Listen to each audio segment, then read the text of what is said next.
The morning sun shone brightly over Grand Palace, where William lived. He was not just any young man. He was Prince William, the youngest son of the royal family. His mother, Queen Catherine, had been the most loved queen in the country's history. Everyone remembered her kindness and warm smile. But 6 months ago, she had died from a terrible illness. The whole nation cried. William's heart was still broken. William woke up that Tuesday morning feeling heavy in his chest. He missed his mother every single day. Sometimes he would forget she was gone. He would walk to her room to say good morning, and then he would remember. The pain would hit him all over again like a cold wave. Today was one of those hard days. He got dressed in his royal clothes. A white shirt, a blue jacket with gold buttons, and black pants. He looked at himself in the mirror. People always said he looked exactly like his mother. Same green eyes, same kind smile, same gentle face. But William did not feel kind today. He felt lost and alone. William walked through the long hallways of the palace. Paintings of his family members hung on the walls. Kings and queens from hundreds of years ago. They all looked so serious and strong. William wondered if they ever felt scared or confused like he did. The palace was huge. It had more than 200 rooms. Sometimes William felt like a small fish in a very big ocean. As he walked toward the main entrance, he saw the palace guards standing at their posts. They wore red uniforms and tall black hats. These guards protected the royal family every day. William knew most of them by name. His mother had taught him to always be kind to the palace staff.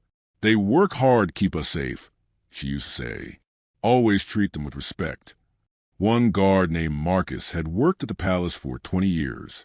He was tall and strong with gray hair and serious eyes.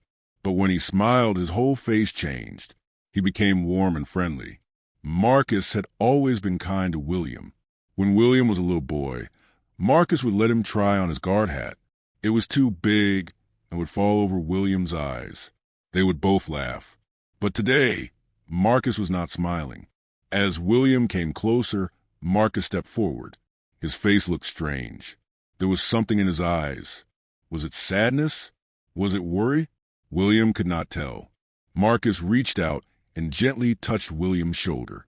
"Your Highness," Marcus said quietly, "please, I need to speak with you. It is very important." William felt his heart start to beat faster. Something was wrong. He could feel it. "What is it, Marcus?" William asked. "Has something happened? Is my father okay?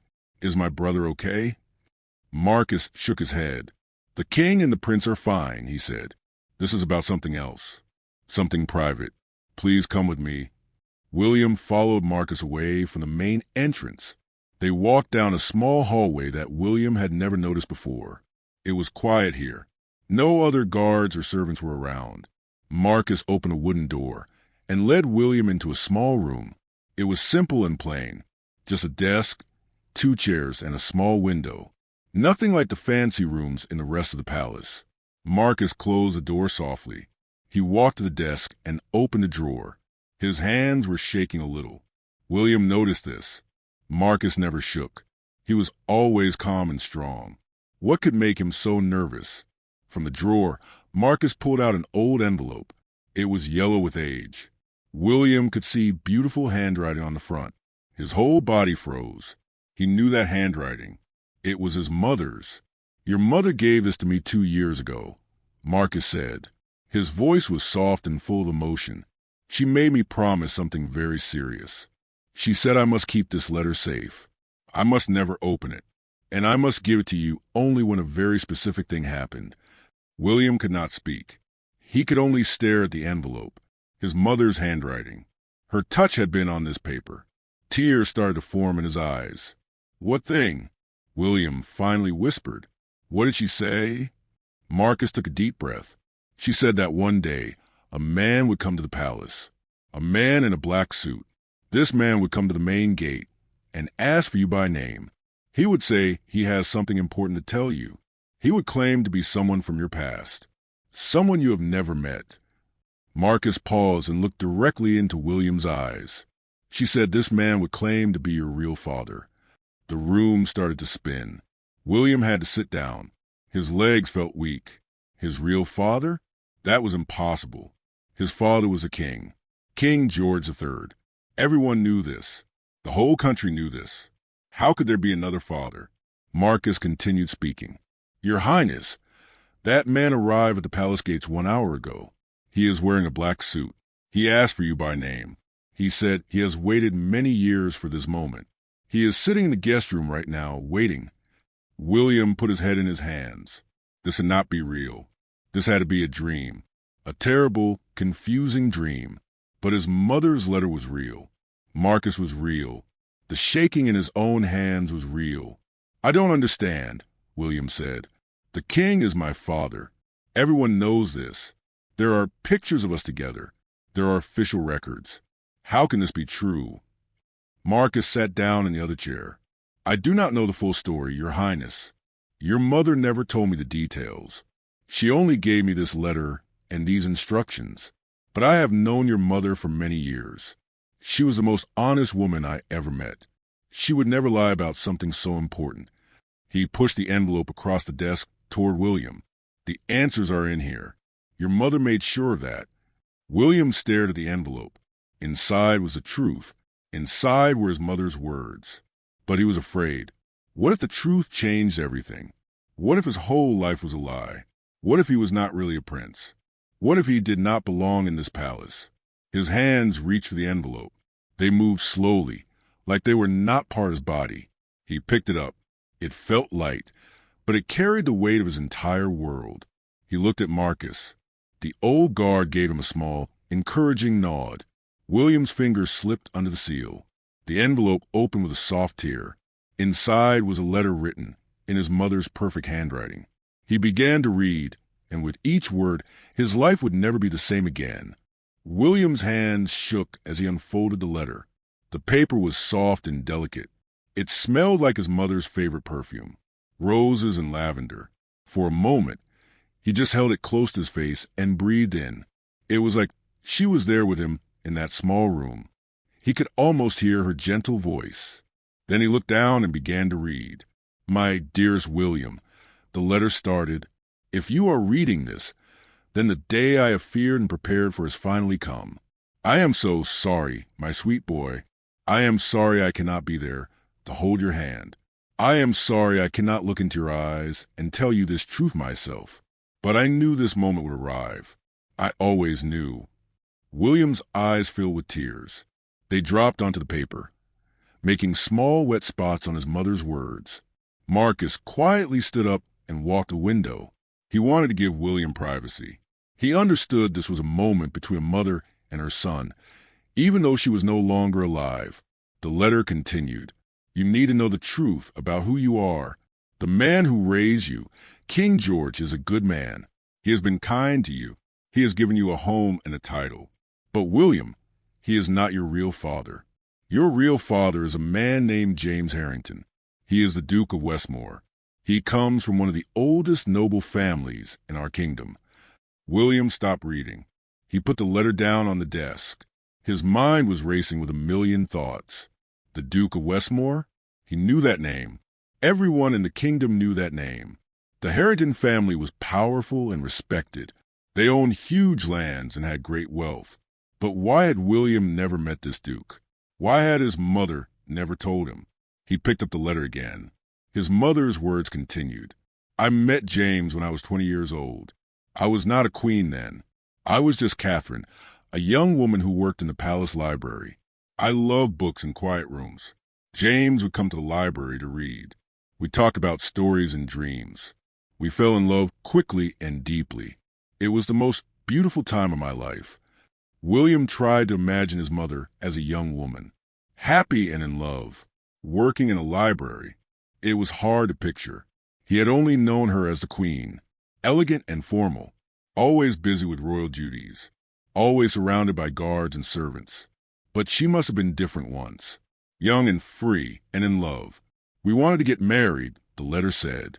We wanted to spend our lives together.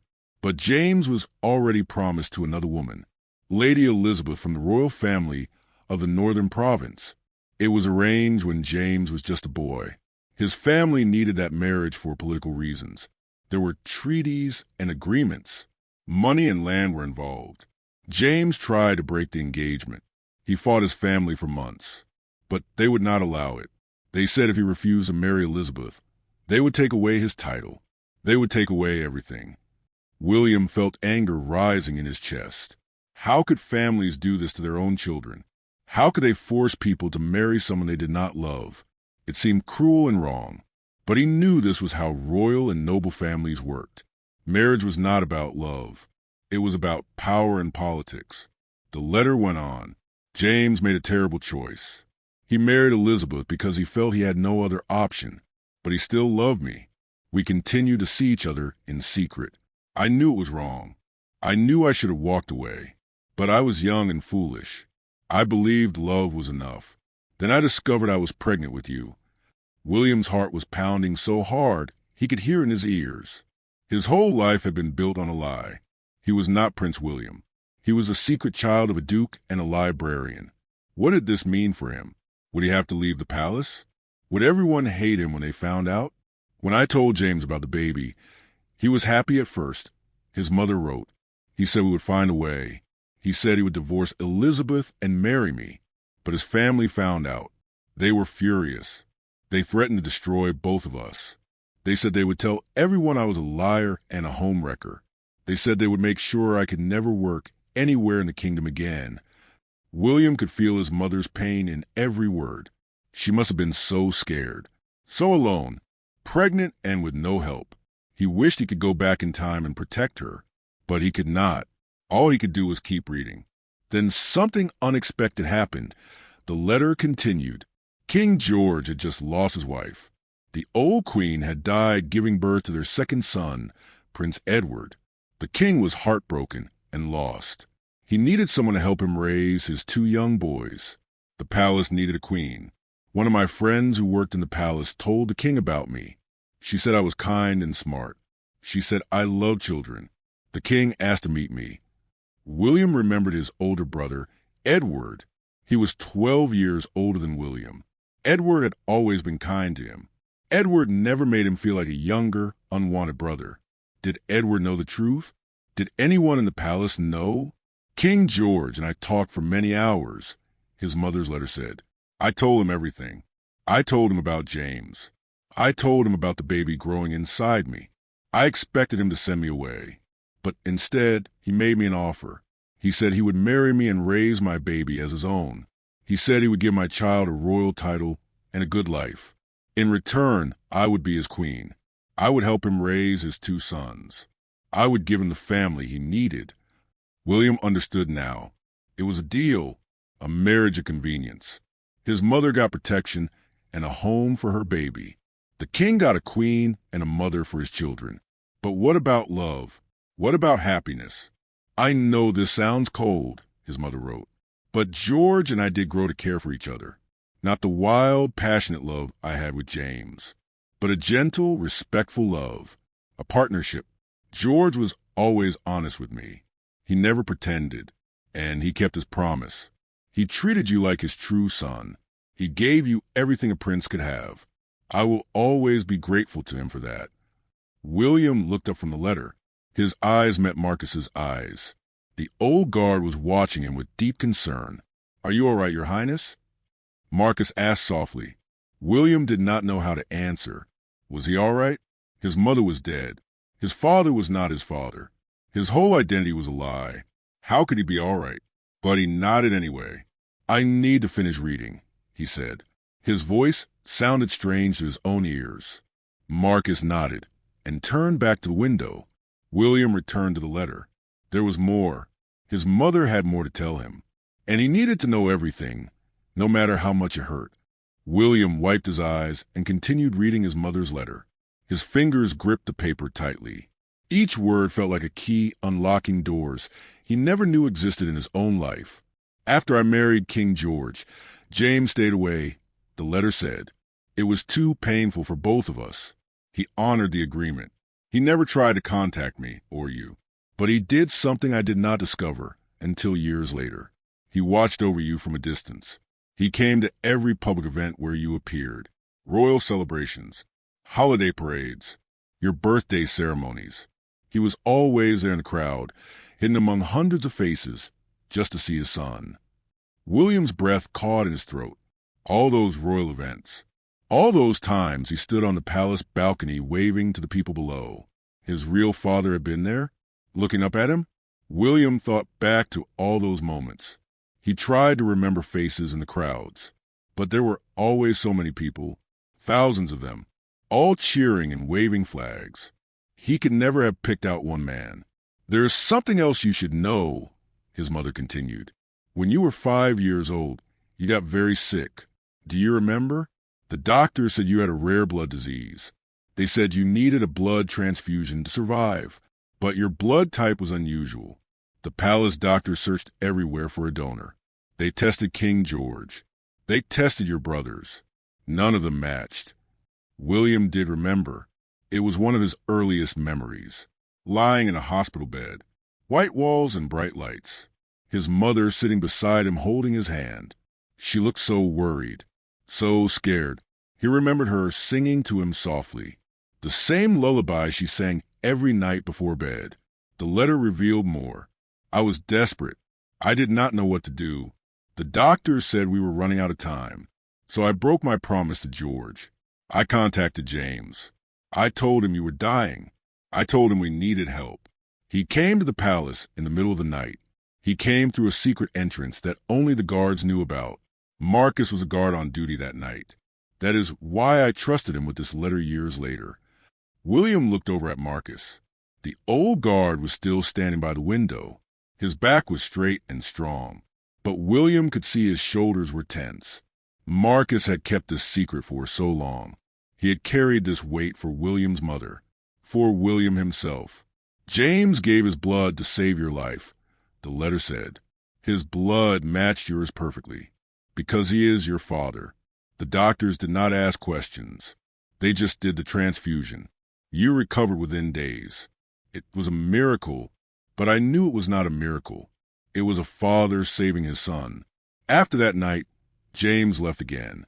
He went back to his life, back to his wife and his duties. But I knew he loved you. I knew he would always protect you if you needed him. Tears were streaming down William's face now. He was not even trying to wipe them away anymore. His real father had saved his life. That blood running through his veins right now came from James Harrington. They were connected in the most physical way possible. Father and son, blood and blood. The letter continued on the next page. "I need to tell you about Lady Elizabeth, James's wife. She was not a bad woman. She knew about us. She knew about you. James told her everything when they got married. At first, she was angry and hurt. But over the years, she understood. She even felt sympathy for me. We never met face to face, but she allowed James to watch over you from a distance. She never exposed our secret. For that, I will always be grateful to her." William thought about this woman, Lady Elizabeth. She had shared her husband with another woman's memory. She had allowed him to care about a child that was not hers. That took strength and kindness. Maybe she was a good person trapped in a difficult situation, just like everyone else in this story. Lady Elizabeth died 3 months ago, his mother's letter revealed. I know this because James sent word to the palace. He sent it through Marcus. The message was brief. It just said that Elizabeth was gone and that James was finally free from his obligations. I understood what he meant. He was free to acknowledge you now if he wanted to. Free to be your father openly. 3 months ago. That was only 3 months after William's mother had died. So much death, so much loss. James had lost his wife. William had lost his mother. The whole kingdom had been in mourning. "I am writing this letter 2 years before my illness will take me," his mother explained. "But I can feel that my time is limited. I can sense it in my body. I want you to be prepared. I want you to have answers when James finally comes. And he will come, William. I know he will. He has waited 23 years to be your father. He has watched you grow from a distance. He has loved you in secret. Now that both Elizabeth and I are gone, he will want to meet you. He will want to know you." William realized his mother had planned everything. Even in death, she was still protecting him, still guiding him, still making sure he would be okay. That was who she was, a mother above all else. Now you must make a choice, the letter said. You can meet James, or you can refuse. You can accept him as your father, or you can keep living as Prince William, son of King George. No one will force you. This is your life, your decision. But I want you to know some things before you choose. William leaned forward. This was important. His mother's final guidance. James is a good man, she wrote. He made mistakes when he was young. We both did, but he has honor and kindness in his heart. He will not try to take you away from the palace. He will not demand anything from you. He just wants a chance to know you, to talk to you, to finally be the father he could never be before. The letter was almost finished now. Just one more paragraph. William could see his mother's signature at the bottom, her beautiful, flowing handwriting. Queen Catherine. Whatever you decide, know that I love you, his mother finished.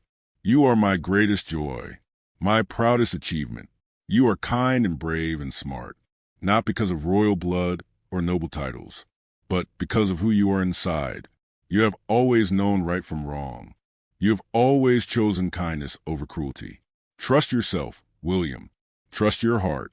It will guide you to the right answer. I will be watching over you always. Your loving mother, Catherine. William folded the letter carefully. He held it against his chest like it was the most precious thing in the world. Because it was. It was his mother's final gift to him. Her final words. Her final blessing. He sat in silence for a long moment. Marcus did not interrupt. The old guard understood that William needed time to process everything. Finally, William stood up. His legs felt stronger now. His mind felt clearer. He looked at Marcus with steady eyes. The man in the black suit, William said. James Harrington, the Duke of Westmore. My father. He paused, letting those words settle in the air. Is he still waiting? Marcus nodded. Yes, Your Highness. He is in the East guest room. He said he will wait as long as necessary. He said he has already waited 23 years. A few more hours will not matter. William took a deep breath. He put his mother's letter carefully in his jacket pocket, right over his heart. Take me to him, William said. I want to meet my father. Marcus led William through the palace hallways. Their footsteps echoed on the marble floors.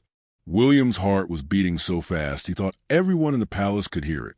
He had made his decision. He would meet his real father. But now that the moment was here, he felt scared. What would he say? What would James say? Would they hug? Would they shake hands? Would they just stare at each other? They walked past paintings of old kings and queens. They passed rooms where servants were working. A young maid saw William and curtsied quickly. William nodded at her but did not speak. He could not speak. His throat felt tight. His mouth felt dry. They turned down another hallway. This one was quieter. Fewer people came here. These were the guest rooms for important visitors. Marcus stopped in front of a large wooden door. He turned to look at William. Are you ready, Your Highness? He asked gently. William wanted to say no. He wanted to run back to his room and hide under his blankets like he did when he was a child. But he thought of his mother. He thought of her letter. She believed in him. She trusted him to make the right choice. He could not disappoint her. Yes, William said. His voice was quiet but steady. I am ready. Marcus knocked on the door 3 times. They heard footsteps inside. Then the door opened, and there he was, James Harrington, the Duke of Westmore, William's real father. James was tall, just like William. He had the same green eyes, the same shape of face, the same way of standing with his shoulders back. He wore a black suit, exactly as his mother's letter had said he would. His hair was gray at the sides. He had lines around his eyes from years of worry and waiting. But he was handsome and dignified. He looked like a man who carried heavy secrets. For a long moment, neither of them moved. They just stared at each other. Father and son, meeting for the first time, even though William was 23 years old. James's eyes filled with tears. His hands trembled at his sides. William, he whispered. Just one word. but that word carried 23 years of love and longing and loss. William did not know what to do. Should he bow? James was a duke, after all. Should he shake his hand? Should he call him father, or your grace, or just James? All these questions swirled in his mind. But then something happened that surprised him. James stepped forward and wrapped his arms around William. He hugged him tightly, like he was afraid William might disappear if he let go. "My son," James said. His voice was breaking with emotion. "My beautiful son, I have waited so long for this moment." William stood stiff at first. He did not know how to respond. This man was a stranger, but he was also William's father, the man whose blood ran through his veins, the man who had saved his life when he was 5 years old. Slowly, William's arms came up. He hugged James back. They stood like that for a long time. Marcus quietly closed the door and left him alone. In that room, it was just a father and son. Nothing else mattered. Not titles or kingdoms, not politics or secrets. Just two people who shared the same blood and the same loss. Finally, they pulled apart. James wiped his eyes with his hand. "I am sorry," he said. "I did not mean to overwhelm you. I have dreamed of this moment for so many years." He gestured to the chairs by the window. "Please sit. We have much to talk about." William sat down. His legs still felt shaky. James sat across from him. For a moment, they just looked at each other, taking in every detail, memorizing each other's faces. "You look so much like your mother," James said softly. "She was the most beautiful woman I ever knew. Not just her face. Her heart, her spirit, everything about her was beautiful." "She wrote me a letter," William said. He pulled it from his pocket and held it up. "She told me everything. About you, about her, about the night you saved my life." James nodded slowly. "I would have done anything to save you. You are my son. When Catherine called me that night, I was terrified. I thought I would lose you before I ever got to know you, but God gave us a miracle. He let you live. Why did you stay away all these years?" William asked. The question had been burning inside him. "Why did you never try to see me? To talk to me?" James looked down at his hands. "I wanted to," he said. "Every single day I wanted to, but I made a promise. To your mother, to King George, to my wife Elizabeth. The promise was that I would let you live as a prince. I would not confuse you or hurt you by appearing in your life. I would not cause a scandal that could destroy your future. But you came to watch me," William said, "at the royal events." James smiled, a sad, gentle smile. "I could not stay away completely. I needed to see you, to know you were healthy and happy, to watch you grow up. I stood in crowds of thousands just to catch a glimpse of you. Those moments kept me going. They gave me hope." William felt anger rise in his chest. "That was not fair," he said. His voice was louder now. "You had a choice. You could have fought for me. You could have told the truth. But you chose your title and your comfort over your own son." James did not argue. He just nodded. "You are right," he said. "I was a coward. I was young and scared, and I made terrible choices. I let my family control me. I let fear control me. I hurt your mother. I abandoned you. There is no excuse for that." The honesty surprised William. He expected James to defend himself, to make excuses. But James was taking responsibility. That meant something. "I cannot change the past," James continued. "I cannot get back the years I lost with you. I cannot hold you as a baby. I cannot teach you to ride a horse or read books or be brave. All those moments are gone forever.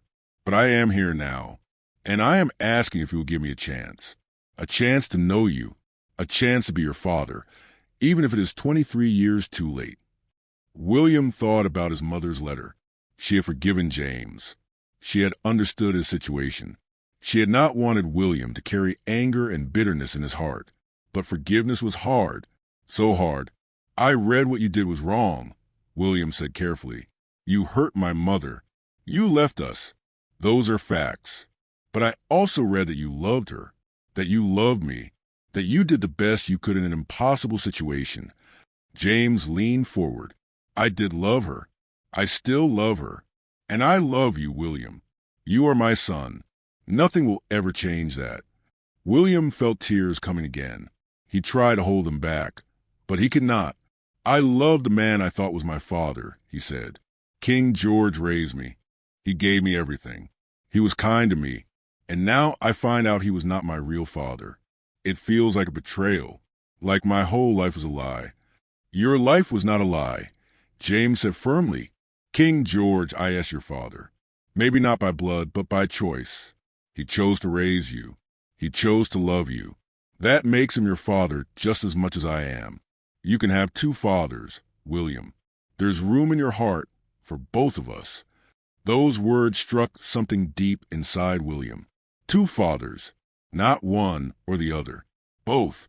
George, who raised him with kindness and patience, and James, who loved him from a distance and saved his life. Both men had been his fathers in different ways. I need time, William said finally. This is all too much. Too fast. I need to think. I need to process everything.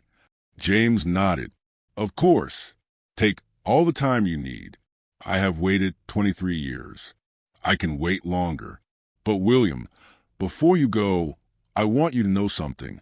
He reached into his jacket and pulled out a small box. He opened it. Inside was a silver pocket watch, old and beautiful with engravings on the cover. This watch belonged to my father, James said, and his father before him. It has been in the Harrington family for 6 generations. I have kept it safe all these years, waiting to give it to my son. To you. He held it out. William took it carefully. The watch was heavy and warm. He opened it. Inside the cover was an engraving. It said, To William, with love from your father, James. May you have the courage I lacked. William's vision blurred with tears. He closed the watch and held it tight in his fist. He looked up at James. Thank you, he whispered. James stood up. William stood too. I will be staying at my estate in the countryside. James said, When you are ready to talk again, you can send word. Or if you decide you never want to see me again, I will understand. The choice is yours. William nodded. He put the watch in his pocket, next to his mother's letter. 2 precious gifts from 2 people who loved him. He walked to the door. He turned back one more time. James, he said. It was the first time he had said the name out loud. Thank you for saving my life when I was 5. Thank you for loving my mother. And thank you for giving me time. James smiled through his tears. Thank you for meeting me, son. William left the room. Marcus was waiting outside. The old guard looked at William's face and understood. Something important had happened, something that changed everything. William walked slowly back to his room. His mind was spinning with thoughts and emotions. He felt like he was carrying the weight of 2 worlds on his shoulders. In his pocket, he had his mother's letter and the silver watch from James. Both felt heavy. Both felt important. Both felt like they were pulling him in different directions. He closed his bedroom door and sat on his bed. Outside his window, he could see the palace gardens. His mother used to walk there every morning. She loved the roses. William remembered following her when he was small. She would bend down to smell each flower. She would tell him that every rose was different. Every rose had its own beauty. He missed her so much it hurt. That night, William could not sleep. He kept thinking about everything. James's face, his tears, his apology, the watch in his pocket, King George sleeping somewhere else in palace, the man who had raised him, the man who had read him bedtime stories and taught him to be kind. Was George angry? Did he know James had come? William needed answers. The next morning, William got dressed early. He walked through the quiet palace to King George's private study. He knocked on the door softly. Come in, a deep voice called. William entered. King George was sitting at his desk reading papers. He looked up and saw William. His expression changed. He looked worried and sad at the same time. William, the king said. He put down his papers. I heard you had a visitor yesterday. Marcus told me. William felt his heart sink. Of course Marcus had told the king. Marcus was loyal to the royal family. He had to report important things. Are you angry? William asked quietly. King George stood up. He walked over to William. Angry? No, my boy. I am not angry. I am concerned. I am worried about you. The king gestured for William to sit. They sat together on the leather chairs by the fireplace. This was where they used to sit when William was young, when William had problems at school or felt sad. King George would sit here with him and listen, just like he was doing now. Your mother told me this day would come, George said. She told me before she died that James would eventually want to meet you. She asked me to be understanding when it happened. William looked at the king with surprise. You knew? George nodded. I have always known, William. From the very first day. Your mother and I had no secrets between us. That was our agreement. I knew about James. I knew about the love they shared. And I made peace with it a long time ago. The king reached out and put his hand on William's shoulder. You are my son, maybe not by blood, but in every other way that matters. I held you when you were a baby. I taught you to walk. I wiped your tears when you fell. I watched you grow into a fine young man. Those years are real. Our bond is real. William felt tears rolling down his face. I am so confused, he said. I do not know who I am anymore. Am I a prince? Am I a duke's son? Am I both? Am I neither? King George smiled gently. You are William. That is all that matters. You are kind and honest and brave. You have a good heart. That is who you are. Titles and blood do not define you. Your choices define you. What should I do? William asked. Should I see James again? Should I have a relationship with him? George thought for a moment.